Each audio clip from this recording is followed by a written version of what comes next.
नमस्ते विद्यार्थिनींनो, आज आपण मॉड्यूल क्रमांक 1 मधील जो काही शेवटचा घटक होता मूल्यमापनाची साधने, त्यामधील आपण संचिका हे जे काही साधन आहे हे साधन पाहणार आहोत पहा. तर संचिका जी आहे ही संचिकेलाच पोर्टफोलिओ असे सुद्धा म्हटले जातं पहा. कारण सध्या पोर्टफोलिओ फारच लोकप्रिय झाला आहे. पुष्कळ शाळांमध्ये पोर्टफोलिओचे स्थान त्या ठिकाणी महत्त्वाचं आहे आणि बऱ्याच शाळा पोर्टफोलिओचा वापर सुरू करण्याबद्दलचा विचार करत आहेत. मग शाळेत जाणारे शिकणारे सर्वच विद्यार्थी निवड परीक्षा आणि पास होण्यासाठी अभ्यास करत नाहीत, तर त्यावर आपला विश्वास बसत असेल, पण विद्यार्थ्यांनी अध्ययनात कृतीशील सहभाग घ्यावा असेही आपल्याला वाटतं. पण विद्यार्थ्यांमधील विविधता, उच्च दर्जा जो आपल्याला राखायचा असतो तो राखत असताना त्या ठिकाणी आपल्याला विद्यार्थ्यांच्या मूल्य निर्धारणाची निश्चितता त्या ठिकाणी करणं गरजेचं असतं. आणि म्हणून पोर्टफोलिओ एका वर्गापुरताच मर्यादित नसतो, तर संपूर्ण राज्यभर मोठ्या प्रमाणामध्ये त्या ठिकाणी केला जातो किंवा राबविला जातो. आता याची व्याख्या जर करायची झाली तर आपल्याला अशा पद्धतीने करता येते पहा, की एका किंवा जास्त क्षेत्राशी संबंधित विद्यार्थ्यांनी केलेले जे प्रयत्न, प्रगती आणि संपादन दाखविणाऱ्या विद्यार्थी कार्याचा हेतू पूर्ण संग्रह म्हणजेच आशयाची निवड, निवडीचे निकष, मूल्यमापनाचे निकष आणि विद्यार्थ्याच्या स्वविमर्शनाचे दाखले किंवा पुरावे या सगळ्यांचा या संग्रहामध्ये समावेश असला पाहिजे. त्याला आपण पोर्टफोलिओ किंवा संचिका असे म्हणतो. मग आता हे जे काही पोर्टफोलिओ किंवा संचिका आहे याची दुसरी एक व्याख्या आपण या ठिकाणी पाहणार आहोत, की ती म्हणजे एखाद्या विषयावर आधारित माहितीचं संकलन करून ती व्यवस्थित स्वरूपात लिहिणे, संदर्भ जोडणे यास संचिका म्हणतात. आता ही संचिकेची व्याख्या आपण त्या ठिकाणी पाहिलेली आहे. मग ही संचिकेची व्याख्या पाहिल्यानंतर आपण पुढच्या मुद्द्याकडे जाणार आहोत, ती म्हणजे पोर्टफोलिओचीच म्हणजे संचिकेची वैशिष्ट्ये आपण पाहणार आहोत. आता संचिकेची वैशिष्ट्ये काय आहेत, तर संचिकेची वैशिष्ट्ये सांगताना आपण या ठिकाणी सांगू शकतो की पोर्टफोलिओमध्ये शिक्षक आणि विद्यार्थी एकत्र काम करतात. म्हणजे संचिका ज्यावेळेस तयार केली जाते त्यावेळेस शिक्षक आणि विद्यार्थी एकत्र काम करत असतात.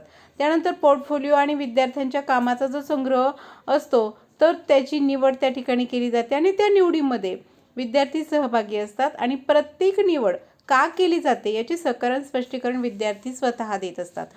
त्याचबरोबर पोर्टफोलिओ हा एक विद्यार्थ्यांच्या विशिष्ट कालावधीमधील प्रगती दाखवणारा नमुना असतो आणि त्यात विद्यार्थी स्वतःचे मूल्य निर्धारण करून स्वतःच्या कामामधील ज्या त्रुटी असतात त्या त्रुटी, त्याची बलस्थाने ओळखू शकतात. आता कमतरता किंवा त्रुटी याची जाणीव त्या ठिकाणी व्हावी ही काळाची गरज असते आणि म्हणून ते उद्दिष्ट त्या ठिकाणी पूर्ण करण्यासाठी पोर्टफोलिओ मदत करतो. त्यानंतर पोर्टफोलिओच्या सुरुवातीलाच काम सुरू करण्यापूर्वीच आशय निवडीचे निकष जे आहेत ते मूल्य निर्धारणाची पद्धती या सगळ्या बाबींचे सुस्पष्ट कल्पना विद्यार्थी आणि शिक्षक यांना असते. त्यानंतर पोर्टफोलिओवरील काम एकाच कौशल्यावर केंद्रित करता येते किंवा एखादं असं क्षेत्र निवडून त्याशी संबंधित आपल्याला सर्व कौशल्य आधारित त्या ठिकाणी ते काम करता येऊ शकतो. अशी ही पोर्टफोलिओ जे आहेत या पोर्टफोलिओ वापराची अनेक कारणं आहेत पहा. पोर्टफोलिओ वापराची कारणं कोणती आहेत, तर पहिलं कारण आपल्याला सांगता येतं ते म्हणजे मूल्य निर्धारण आणि जे काही अध्यापन आहे ते त्याला जोडलेलं असतं, म्हणून पोर्टफोलिओ वापरावं लागतं. त्यानंतर पोर्टफोलिओ वापरण्याचा एक जो हेतू असतो तो सुस्पष्ट असतो. त्यानंतर विविध प्रकारच्या कौशल्यांचे मूल्य निर्धारण करणारे साधन म्हणून पोर्टफोलिओकडे आपल्याला पाहता येतं. त्याचबरोबर स्वतःच्या अध्ययनाबद्दलची जाणीव निर्माण करता येते. त्यानंतर वैविध्याने मुक्त वर्गामध्ये वैयक्तिक कला जपण्याची संधी विद्यार्थ्यांना मिळते. त्यानंतर सामाजिक कौशल्याचाही विकास करता येतो. आणखी सामाजिक कौशल्यांचा विकासाबरोबरच आपल्याला सांगता येते की स्वतंत्रपणे काम करणारा क्रियाशील अध्ययनकर्ता विकसित होतो आणि अध्ययनासाठी प्रेरणा मिळते आणि त्यातूनच संपादन काय होते सुधारताना आपणाला दिसून येते. त्याचबरोबर विद्यार्थी शिक्षक वार्तालापाची संधी त्या ठिकाणी उपलब्ध होत असते आणि म्हणून अशा पद्धतीची संचिका वापरण्याची कारणे आपल्याला सांगता येतात. मग संचिका वापरण्यासाठीचे आवश्यक घटक कोणते आहेत, तर संचिका वापरण्याच्या आवश्यक घटकांमध्ये पहिला घटक आपल्याला सांगता येतो तो म्हणजे कव्हर लेटर, की ज्याला आपण वेस्टर्न पत्र असे म्हणतो. आता या पत्रामध्ये लेखकाबद्दल आणि अध्ययनकर्ता म्हणून माझ्या प्रगतीबद्दल, माझा संचिका काय काम किंवा संचिकेमध्ये काय दाखवणार आहे याबद्दलची माहिती दाखवायची असते. आणि म्हणून वेस्टर्न पत्र विद्यार्थ्यांना अध्ययन आणि प्रगतीचा सारांश थोडक्यात त्या ठिकाणी पुरवत असतं. म्हणून वेस्टर्न पत्रकावर आपल्याला ते देणं आवश्यक आहे. त्याचबरोबर या ठिकाणी आपल्याला सांगता येते की आशय तालिका जी आहे ती आशय तालिका हा दुसरा घटक आहे. मग इथं आशय मालिका किंवा आशय तालिका, आता आशय तालिकेमध्ये आशय शीर्षकासमोर तो आशय किंवा पाठ्यक्रमावर त्या ठिकाणी निर्देश जो असतो तो करावयाचा असतो. आणि मग अशा पद्धतीनं त्या ठिकाणी आपल्याला हा दुसरा मुद्दा इथे सांगता येतो. त्यानंतरचा तिसरा जो मुद्दा आहे तो मुद्दा आपल्याला पाहायचा आहे, तो असा आहे. तर तिसरा घटक पाहणार आहोत आपण, तो म्हणजे प्रवेश, गाभाभूत आणि वैकल्पिक. आता यामध्ये गाभाभूत घटक हा प्रत्येक विद्यार्थ्याच्या पोर्टफोलिओमध्ये समान असतात, पण या घटकाच्या मूल्य निर्धारणातून त्या वर्गाचा त्या ठिकाणी सामान्य निर्णयाकरिता आधार आपल्याला घ्यावा लागतो आणि तो आधार म्हणून आपल्याला त्याचा पाया मिळतो. आता वैकल्पिक कार्याची किंवा कामाची निवड विद्यार्थ्यांनी स्वतःचा कल किंवा स्वतःची आवड, त्याची शैली या अनुरूप केलेली असल्यामुळे प्रत्येकाचे एकमेव द्वितीय येतं त्यातून आपल्याला पाहायला मिळते. आता विद्यार्थ्यांना त्याच्या कामातील उत्तम कामाची निवड करण्याची अनुभूती असते, पण त्याचबरोबर उत्तमतेपर्यंतचा जो टप्पा असतो तो त्या ठिकाणी गाठायसाठी अपयश आलेल्या कामाचाही समावेश त्या ठिकाणी करायला प्रोत्साहन दिलं जातं. मात्र समाविष्ट केलेल्या किंवा प्रविष्ट केलेल्या प्रत्येक कामाचा त्या ठिकाणी समावेश करणे आणि ते समावेश करण्याची कारणेसुद्धा द्यावायची असतात. म्हणून हा तिसरा मुद्दा या ठिकाणी महत्त्वाचा आहे. त्यानंतरचा चौथा मुद्दा आहे तो म्हणजे तारखा, ज्याला आपण डेट्स असं म्हणतो. आता समाविष्ट केलेल्या प्रत्येक कामाच्यावर तारखेची नोंद किंवा अत्यावश्यक असतेच. त्यावरून आपल्याला विविध कालावधीतील प्रगतीचा पुरावा प्राप्त होतो. त्यानंतरचा पुढचा मुद्दा आहे तो म्हणजे मसुदे, ज्याला आपण ड्राफ्ट्स असे म्हणतो. आता तोंडी, लेखी अशा दोन्ही प्रकारच्या अंतिम पूर्ण आणि यशस्वी कामाच्या पूर्ततेच्या सुरुवातीच्या पहिल्या जो काही मसुद्यापासून मधले सगळे मसुदे त्याच्यात आपल्याला बदल किंवा सुधारणा आपण केलेली आहे, पण त्याचा समावेश आपल्याला त्या ठिकाणी करावयाचा असतो. त्यानंतरचा पुढचा मुद्दा, सहावा मुद्दा आहे विमर्शने, ज्याला आपण रिफ्लेक्शन असं म्हणतो. आता पोर्टफोलिओमध्ये अध्ययन प्रक्रियेला विविध ठिकाणी विविध टप्प्यांवर त्यांचा समावेश केलेला असतो. आता विमर्शने स्वतःच्या भाषेमध्ये लिहायला परवानगी असते, पण त्या ठिकाणी कसं स्वप्रगटीकरण करायचं ते सहजपणे घडावे हाच एकमेव हेतू त्यामागे असतो. अशा पद्धतीने आपल्याला संचिकेसाठीचे आवश्यक घटक त्या ठिकाणी सांगता येतात. आता पुढचा मुद्दा आपण पाहणार आहोत तो म्हणजे संचिकेच्या पायऱ्या.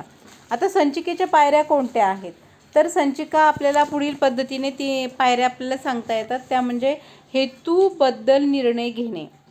हेतूबद्दल निर्णय घेणे हा पहिली पायरी आहे. दुसरी पायरी म्हणजे बौद्धिक कौशल्य आणि मनाच्या सवयी आणि सामाजिक कौशल्य ओळखणे. तिसरी पायरी आहे ती म्हणजे संचिकेचे नियोजन कोण करणार ते ठरविणे. चौथी पायरी आहे त्यामध्ये संचिकेसाठी रुब्रिक्सची निर्मिती करणे. आणि पाचवी पायरी आहे संचिकेशी संबंधित सर्व श्रेणींची एकत्रीकरण करण्याची पद्धती विकसित करणे. आणि सगळ्यात शेवटची सहावी पायरी आहे ते म्हणजे वापर पद्धती ठरविणे. अशा पद्धतीने आपण संचिकेच्या पायऱ्या या ठिकाणी सांगू शकतो. त्यानंतर आपण पाहूयात ते म्हणजे आपण पाहणार आहोत ते म्हणजे रुब्रिक्स. आता रुब्रिक्स म्हणजे काय, हो की नाही, तर रुब्रिक्सची व्याख्या स्क्रीनवर तुम्हाला दिसते पहा. स्क्रीनवर रुब्रिक्सची व्याख्या दिलेली आहे.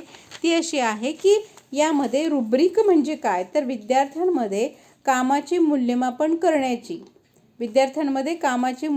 करण्याची गुणदान, मार्गदर्शन आणि सूचनांचा तयार केलेला संच म्हणजे रुब्रिक्स. अशी आपण रुब्रिक्सची व्याख्या त्या ठिकाणी करू शकतो. कारण कोणत्या निकषाच्या आधारे कार्यमान तपासायचे आहे, कार्यमान यशस्वीतेसाठी कोठे आणि काय वापरायचे आहे, दर्जा सुधारायचा असेल तर विविध पातळीवर कोणत्या सप्रमाणित, विश्वसनीय आणि सोप्या गुणदान पद्धतीचा वापर करावयाचा, आणि आपण जे काही दिलेले गुणदान आहेत ते गुणदान अर्थ त्या गुणदानाचा अर्थ काय, म्हणजे कार्यमापन जे आहे त्या कार्यमानाचे विविध पातळ्यांवर वर्णन आणि त्याच्यामधील भेदाभेद कसे करायचे, या सर्व आणि अशा सर्व प्रश्नांची उत्तरे आपल्या रुब्रिक्समध्ये मिळतात. आता रुब्रिक्सचं वैशिष्ट्य काय आहे पहा. रुब्रिक्सचं वैशिष्ट्य सांगता येतं आपल्याला की दर्जाच्या जी काही दर्जा आहे किंवा श्रेणी आहे त्या श्रेणीवर त्या ठिकाणी विविध बिंदू कार्याच्या गुणदानासाठी योजलेले असतात. मग आता मोठे आकडे सामान्यतः उत्तम कार्यासाठी असतात आणि लहान आकडे हे कार्यमानाच्या निम्न स्तरासाठी असतात.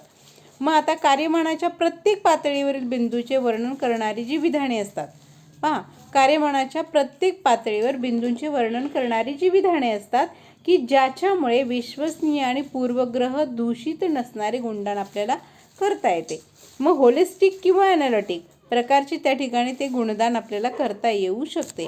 मग अशा पद्धतीने आपल्याला रुब्रिक्सची थोडक्यात माहिती या ठिकाणी सांगता येते. मग आपण काय करणार आहोत, तर आपण रुब्रिक्सचं वैशिष्ट्यसुद्धा पाहूयात. तर रुब्रिक्सचं वैशिष्ट्य काय आहे, तर पहिलं वैशिष्ट्य आपल्याला सांगता येतं की रुब्रिकमध्ये मोठे आकडे सामान्यतः उत्तम कार्यासाठी वापरले जातात आणि लहान आकडे हे कार्यमानाच्या निम्न स्तरासाठी वापरले जातात. त्यानंतरचा पुढचा मुद्दा सांगता येतो तो असा की कार्यमानाच्या प्रत्येक पातळीवर बिंदूंचे वर्णन करणारी एक विधाने असतात आणि त्यांच्यामुळे विश्वसनीय आणि पूर्वग्रह दूषित नसणारे गुणदान आपल्याला करता येते. मग अशा पद्धतीचं वैशिष्ट्य आपल्याला या ठिकाणी सांगता येतं. मग आता हे रुब्रिक्स जे आहेत हे वेगवेगळ्या प्रकारचे आहेत. स्क्रीनवर तुम्हाला रुब्रिक्सचे प्रकार दिसत आहेत. त्यामध्ये पहिला प्रकार आहे तो म्हणजे ॲनालिटिक रुब्रिक, दुसरा प्रकार आहे जेनरिक रुब्रिक आणि तिसरा प्रकार आहे टास्क स्पेसिफिक रुब्रिक. आता हे जे काही 3 प्रकार आहेत या तिन्ही प्रकारांची जर आपण माहिती घेतली तर आपल्या लक्षात येतं की हे 3 प्रकार रुब्रिक्सचे त्या ठिकाणी खूप महत्त्वाचे असे प्रकार आहेत. आता